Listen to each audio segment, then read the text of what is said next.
where do you see your painting going from here? Like, what direction do you think you're going to be evolving in? Have you Well, got a sense of that?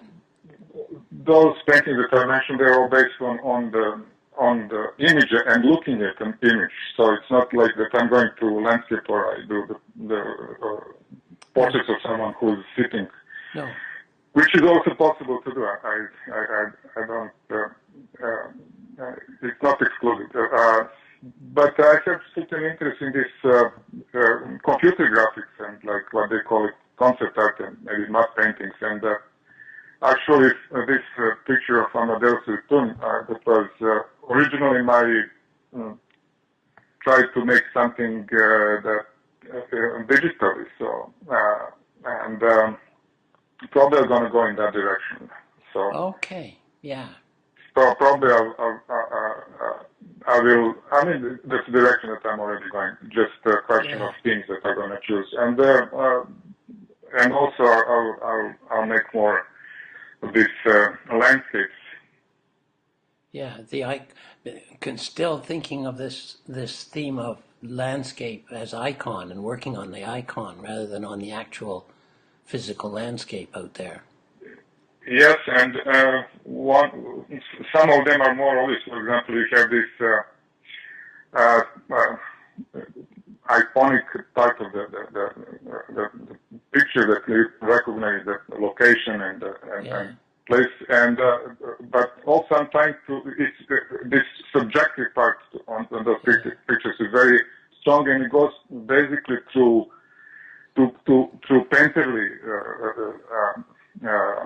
means, like how it's painted, and then and in that part I'm referring a lot on other painters and art history yes. and from Constable to Cy Twombly, basically Way to the go. range, and like it's like some Yeah, intimate dialogue with those painters that I found interesting, or their language or technique found I think that's somehow appealing, and I, so I think of that's course. really interesting. It's like reading a poem which contains a whole lot of references to other works, other That's people. what I'm trying to do. Yes. Yeah, I think that's wonderful. I certainly really like the idea of your commentary on, on the way you're commenting on the visual representations that we have of the world around us, and so you're commenting on those, and it takes the whole vast advertising world, the icons of the mountains, for example, and just puts it all in one frame. Um, and so what you come up with for me when I look at it and listen to you talking about it is it's just a lot more dramatic than the it just completely wipes out all those kind of trite photographs of those mountains and those you know Yes, because I'm trying to imply this different styles and language that some artists before me were using. In the case of Motter, basically, I had to do my research, and I come up with two painters from them that was very useful for me technically.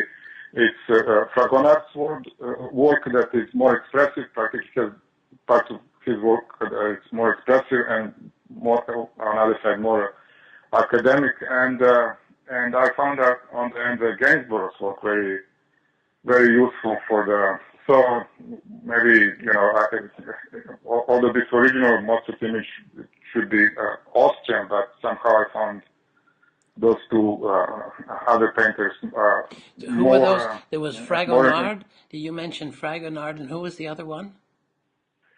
Gainsborough. Oh, Gainsborough, sure. Okay. Yeah. Yeah, yeah, I can see So that. Yeah, yeah, from this because there is something in their technique that it's really appealing to me. yeah, And I think they're yeah. marvelous painters. But That's on the cool. other hand, when it comes to landscape, it's harder to pinpoint always the origin. But probably there is some Turner there, some Constable, some modern artists like Yeah. Deutsch, Peter Deutsch, and etc. And yeah, I think actually, one piece of actually that contains of two paintings. In the title I refer to Peter Berg, although it's called 100 years ago. Yes. Actually, it's two paintings. One Yes. is one, Yeah. another one is 100 years ago. But it's actually based on the movie. Uh-huh. So I'm referring there on Doig to the even stylized, the way it's stylized, and but it's based on the couple of scenes from the movie Jeremiah Johnson. It's a movie by Sidney Pollack, Mm-hmm. and it's also it's movie about the hunter in the Rocky Mountains, and that's in the era before Rocky Mountains stopped being frontiers. So it's kind of my take on Hudson School actually. Although it is filtered to that movie because I guess the art director of the movie was using this Hudson School imagery to make that to picture that movie. So I was using movie picture to make my own painting. That's good. I mean, it's kind of filtered. It's not. I don't know how straightforward it is. I try to imply those things, and that's why those two paintings actually are quite big and have this silver quality. So it's like silver screen, and it's cinemascope or something. They are cinematic, but they're also dramatic. Like, they fill up my whole visual field when I look at them, even just small. Yeah. They do. Well, I should mention something for those two paintings, maybe clarify what's going on. What is called one, okay, it's more still image, and like this deer in the image doesn't move and everything is still and perfect in this moment when everything comes together. Yes. And 100 years ago, it's actually image that crossed this soul.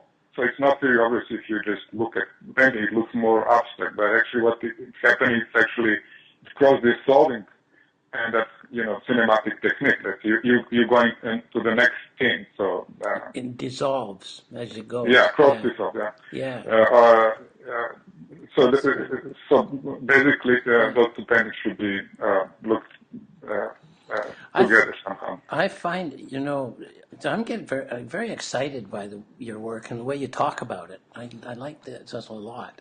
I would hope that the people who are looking at your paintings or who are contemplating buying them can hear you speak about them in some way, or to have all this information, because it just adds so much. It makes it exciting for me, anyway. Yes, there is story behind it. Yeah, I should publicize that more. Yeah. I think so.